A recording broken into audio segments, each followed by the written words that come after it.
ನನ್ನ ಕೊಲೀಗ್ ರವೀಶ್ ಸುಮಲತಾ ಅಂಬರೀಶ್ ಅವರ ಜೊತೆ ಎಕ್ಸ್ಕ್ಲೂಸಿವ್ ಇಂಟರ್ವ್ಯೂ ಮಾಡಿದ್ದಾರೆ, ಬನ್ನಿ ನೋಡೋಣ. ಸುಮಲತಾ ಅಂಬರೀಶ್ ಅವರು ಪಕ್ಷೇತರವಾಗಿ ಮಂಡ್ಯ ಲೋಕಸಭಾ ಚುನಾವಣಾ ಕ್ಷೇತ್ರದಿಂದ ಕಣಕ್ಕಿಳಿತೇನೆ ಅಂತ ಕೂಡ ಹೇಳಿದ್ದಾರೆ. ಈಗ ಸ್ವತಃ ನಮ್ಮ ಜೊತೆ ಸುಮಲತಾ ಅಂಬರೀಶ್ ಅವರಿದ್ದಾರೆ. ಅವರನ್ನ ಈ ಒಂದು ಬೆಳವಣಿಗೆಗಳ ಬಗ್ಗೆ ಕೇಳೋಣ ಬನ್ನಿ.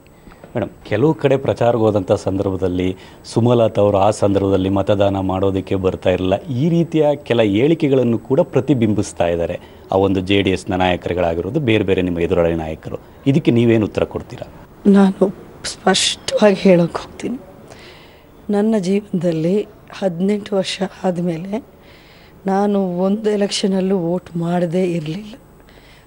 ಆ ಮತ ಅದಕ್ಕಿರೋ ಒಂದು ಅಮೂಲ್ಯವಾದ ಬೆಲೆ ಏನು ಅಂತ ನನಗೆ ಚೆನ್ನಾಗಿ ಗೊತ್ತಿದೆ. ಪ್ರತಿಯೊಂದು ಎಲೆಕ್ಷನಲ್ಲೂ ನಾನು ವೋಟ್ ಮಾಡಿದ ತಕ್ಷಣ ಅದನ್ನು ಇವಾಗ ಸೋಷಲ್ ಮೀಡಿಯಾ ಅಂತ ಬಂದಮೇಲೆ ನಾನಾಗಲಿ ನನ್ನ ಮಗ ಆಗಲಿ ಟ್ವೀಟ್ ಮಾಡಿ ದಯವಿಟ್ಟು ಎಲ್ಲರೂ ಹೋಗಿ ವೋಟ್ ಮಾಡಿ ಅನ್ನೋ ಒಂದು ಮಾತ್ರ ಮೂಲಕ ನೀವು ನನ್ನ ಹಳೆ ಟ್ವೀಟ್ಸ್ ಪೋಸ್ಟ್ ನೋಡಿದ್ರೆ ನಿಮಗೆ ಸಿಗತ್ತೆ. ಸೊ ಅದರ ಬೆಲೆ ಏನು ಅಂತ ನನಗೆ ಯಾರೂ ಹೇಳ್ಕೊಡ್ಬೇಕಾಗಿಲ್ಲ.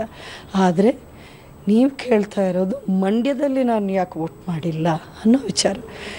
ಈಗ ನನ್ನ ಪತಿ ಏನೇ ಇದ್ದರೂ ಬೆಂಗಳೂರಲ್ಲಿ ನಾವಿದ್ದಿದ್ದು, ನಮ್ಮ ಮನೆ ಏನಿತ್ತು ಬೆಂಗಳೂರಲ್ಲಿ JP ನಗರದಲ್ಲಿತ್ತು. ನಾನು ಮದುವೆ ಆಗಿ 27 ವರ್ಷಗಳಲ್ಲಿ ಮೊದಲನೇ ಒಂದಷ್ಟು ವರ್ಷಗಳು ನಾನು ಹೆಂಡತಿಯಾಗಿ ತಾಯಿಯಾಗಿ ನನ್ನ ಪಾತ್ರ ಇತ್ತು.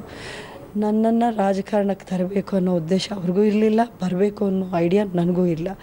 ಸೊ ಹಾಗಾಗಿ ನನ್ನದೇ ಆದ ಒಂದು ಜವಾಬ್ದಾರಿಗಳು ನನಗೆ ಇತ್ತು. ಹಾಗಾಗಿ ನಾನು ಪ್ರತಿ ವರ್ಷ ಪ್ರತಿ ಎಲೆಕ್ಷನ್ ಟೈಮಲ್ಲಿ ನಾನು ಬೆಂಗಳೂರಲ್ಲಿ ವೋಟ್ ಮಾಡಿಕೊಂಡೇ ಬಂದೆ.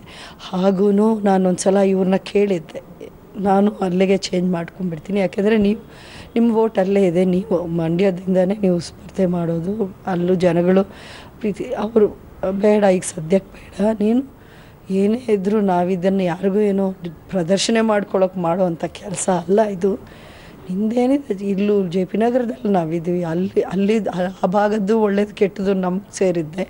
ಸೊ ನನ್ನ ವೋಟ್ ಅಲ್ಲಿರಲಿ, ನನಗಾಗಿ ನೀನು ಬಂದೇನು ವೋಟ್ ಮಾಡಬೇಕಾಗಿಲ್ಲ, ನನ್ನ ಜನನೇ ನನಗಿದ್ದಾರೆ, ಅಷ್ಟು ಸಾಕು, ನೀನು ನಿನ್ನ ಕಡೆ ನೋಡ್ಕೋ ಅನ್ನೋ ಒಂದು ಮಾತು ಹೇಳಿದ್ದಾರೆ.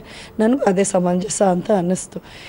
ಇವಾಗ ಖಂಡಿತ ಈಗ ನಾನು ಯಾವಾಗ ಅಲ್ಲಿಂದ ಜನರ ಒತ್ತಾಯ ಮೇರೆಗೆ ನಾನು ಅಲ್ಲಿ ಸ್ಪರ್ಧೆ ಮಾಡೋಕ್ಕೆ ಒಂದು ನಿರ್ಧಾರ ತಗೊಂಡು ಖಂಡಿತ ನನ್ನ ವೋಟು ಮಂಡ್ಯದಲ್ಲೇ ಇರುತ್ತೆ. ಮತ್ತು ಅಂಬರೀಷ್ ಅವರಂತೆ ನೀವು ಕೂಡ ಏನಾದ್ರು ಮಂಡ್ಯ ಕಡೆ ಶಿಫ್ಟ್ ಆಗಿಬಿಡ್ತೀರಾ ಈ ಚುನಾವಣೆ ರಾಜಕಾರಣದಿಂದಾಗಿ ಅಂತ? ಅಂಬರೀಷ್ ಅವರೇ ಆಗಲಿ ನಾನೇ ಆಗಲಿ ಯಾವತ್ತೂ ಅವರು ಮಂಡ್ಯದವರು, ಮಂಡ್ಯದ ಗಂಡು, ಆ ಮಣ್ಣಿನ ಋಣ ಅವ್ರಿಗಿದೆ. ಅದೇ ಋಣ, ಆ ಪ್ರೀತಿ ಋಣ ನಮ್ಮಲ್ಲೂ ಇದೆ.